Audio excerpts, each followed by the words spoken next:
Good evening, ladies and gentlemen, and welcome to the World News Update, your daily source for the most significant events unfolding around the globe. I'm your host, Rami Katria, and here are today's top news stories. Middle East: Israeli forces military operation in West Bank's Jenin continues for second consecutive night. 10 Palestinians have been killed in the air and ground assault in the West Bank city, officials say. Israeli warplanes target Syrian air defense battery. The Israeli military said it struck a Syrian air defense battery after it fired a missile at one of its fighter jets. Hundreds march with French mayor whose house was attacked by burning car. The mayor of Trappes, a suburb of Paris, has been targeted by violent protests after he denounced radical Islamism in his town. Europe: Putin reassures pro-Russian world leaders his grip on power remains strong. The Russian president addressed a virtual summit of the Shanghai Cooperation Organization, a bloc of countries that includes China, India and Pakistan, after quelling a mutiny by Wagner mercenaries. UK says Russia is likely training combat dolphins for Ukraine war. The British Defence Ministry said it had evidence that Russia was developing a marine mammal program to use dolphins and seals for military purposes in the Black Sea. A mayor in one of France's poorest areas wants the state to take tougher measures against rioters. The mayor of Grigny, a banlieue south of Paris, said he was fed up with the nightly violence and vandalism that has plagued his town for weeks. Asia: Saturn's rings shine in new Webb telescope photo.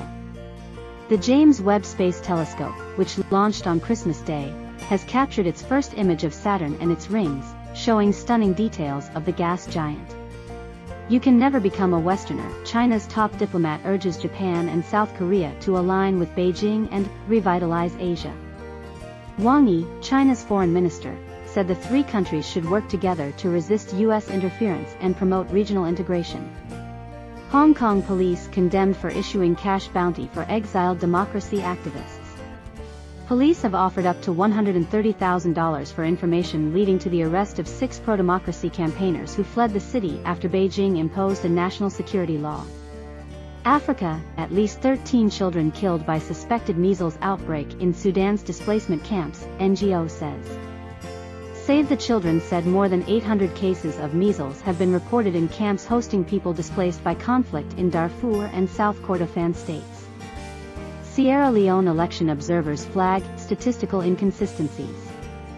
A coalition of civil society groups said they found discrepancies between the official results and their own tally of votes in the presidential runoff held on Saturday.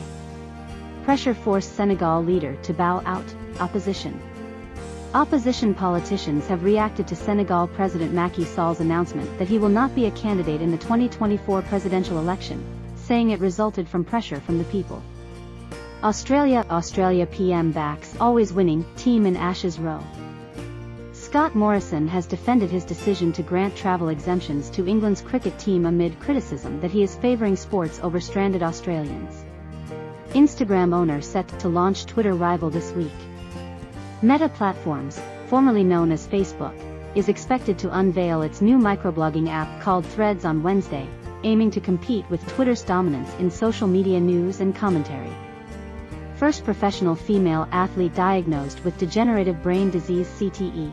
Jacinda Barkley, an Australian footballer who died by suicide last year, had chronic traumatic encephalopathy, a condition linked to repeated head injuries. That's all for today's top news stories. Stay tuned for more updates on these and other developments shaping our world. Remember to stay informed and engaged. Thank you for joining us, and have a great day.